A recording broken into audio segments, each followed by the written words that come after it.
Signs of the times. Students protesting in Westminster again today, angry and confused by an A-level appeals process that still seems far from clear. Now we have to wait for an appeals process that they've just revoked after 2 hours of them publishing it. The uncertainty that we have no idea where our future's going to go, whether we're going to be able to get even a degree at the uni we want to.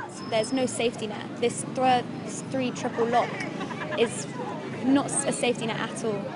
The appeals process has evolved over the last week. One day before results were announced, students in England were told they could appeal using a valid mock exam. Then at 5 p.m. yesterday, the exams regulator in England published guidance on the process. That was then endorsed by the government before being withdrawn late last night and placed under review. Students here say that guidance represented another broken promise by the government, as it stopped a mock result being used if it was higher than the school-assessed grade. Its sudden withdrawal, though, has added to the sense of confusion around the appeals process and an impression that the government isn't in control. And that's starting to worry Conservative MPs. Speaking to Sky News, the Tory chair of the Education Committee said the government may have to look at pausing the publication of GCSE results next week, or even doing a full U-turn.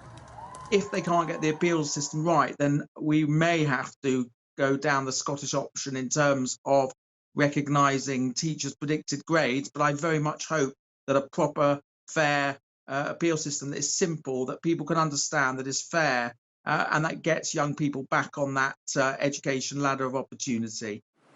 And with silence from Downing Street this weekend, Labour has called on Boris Johnson to take control. Now's a really important time for these young people, and they deserve better than what they've got currently. And Boris Johnson, the Prime Minister, needs to come to the country and speak to these young people and tell them how he's going to fix this mess they've created. Lena also wants answers after she lost her place at the London School of Economics. LSE's been like the dream uni for me. You don't know how excited I was to get the offer. She's now taking legal action to challenge the algorithm that downgraded her. I want to fight for it because I feel like my grades aren't reflective of all the effort I put in at GCSE and my marks in my AS levels throughout the year. And there's no real justice in what they've decided to award me.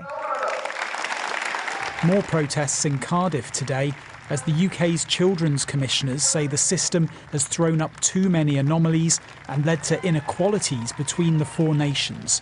Concern in all corners of the country that who you are looks to matter more than what you do.